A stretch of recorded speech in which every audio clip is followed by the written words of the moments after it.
Honestly, I'm glad it's a rainy day because I want you to always remember when the storms of life come, some of the best miracles ever come out. You have that. It doesn't matter what's going on around you. God has put in the center of your relationship an intense and vibrant love that will carry you all the days of your life.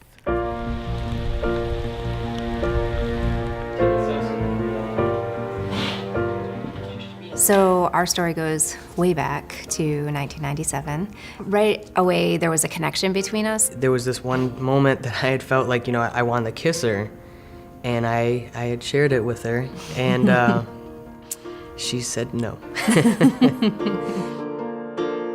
I was resistant from the very get-go. A few years later, about 7 years later, we crossed paths again. And I know that he probably kind of thought it was going to go in a different direction. And again, I was like, it's not going to go in a different direction. Each time that we kind of crossed paths, I think I always felt that energy from him, and I always continued to kind of resist him. But inevitably, he kept showing up. We're using the thickness of the white one to keep this little green one up. Jen, you are one of my oldest and certainly my truest friend. For 25 years, we've been there for one another through all of life's ups and downs. I found a quote when thinking about Jen and Ethan that said, "True love enables us to find and lose ourselves in one another at the same time." There was a time that when we had met that we both had heard a song, and that song had stayed with us even to this day right now. So even when we had parted, we were brought back together each and every single time because of All For You by Sister Hazel. And like the tagline or the catch line that always sticks in my mind that reminds me and takes me back to that very moment is, "It's hard to say what it is I see in you." And I think it's because of that like mysterious intensity about him that I could never really figure out. Clearly there was more to him, but I couldn't figure out exactly what it was.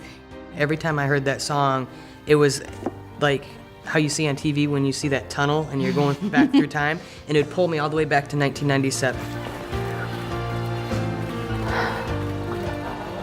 You are so beautiful. It was 2011 when we actually saw each other in person again for the third time. And then in that time it was different. I love you. I worked like 10 p.m. to 6 a.m. and it was the day that she was to graduate in Mount Pleasant. And so when I had gotten home, I was just like, forget it, whatever. I'm gonna go to sleep. I'm not setting an alarm. If I wake up, cool, then I'll go. Something woke me up. So I hurried up, I got up, got ready, and I made it all the way up there enough to stop and get flowers and a card and make it on time to see her walk across the stage. I mean, there was thousands of people there. And just to get through these people was an obstacle course. But I almost like didn't see anybody else when I saw her, and I went up and I gave her this hug. When he put his arms around me, it was like he claimed me. I don't know, it was the most secure hug. It just felt like that is exactly where I was supposed to be in that moment. And so we met at church the next day, and that experience at church really was probably the most integral turning point for us, because we just had just a very spiritual experience there where we felt this presence and almost like this energy kind of going through us both that made me really very aware of the fact that I was being so resistant to him, and made me kind of ask, why am I still doing that? And I made the conscious decision to just let him love me.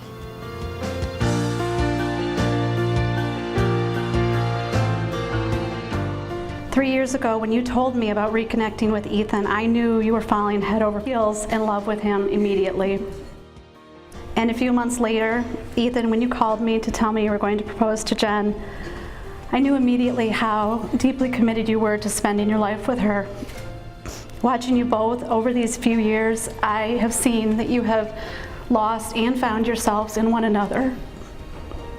You've lost the heartbroken, uncertain parts of yourselves and found the brightest, the best, and the most passionate versions of yourselves to give to one another every day.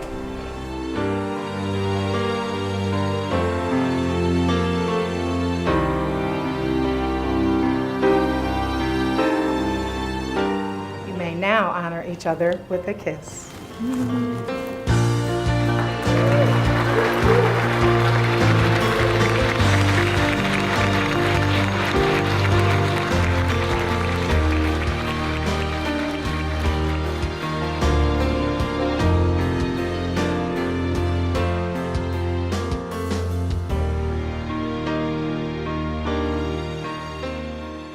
Jen and Ethan, you both approach the world with such open and loving and accepting hearts. The joy you have in one another is simply contagious. And you've cultivated a true family of choice, a family of friends who rejoices with you today. Let's raise our glasses to Jen and Ethan. May you lose and find yourselves in one another every day.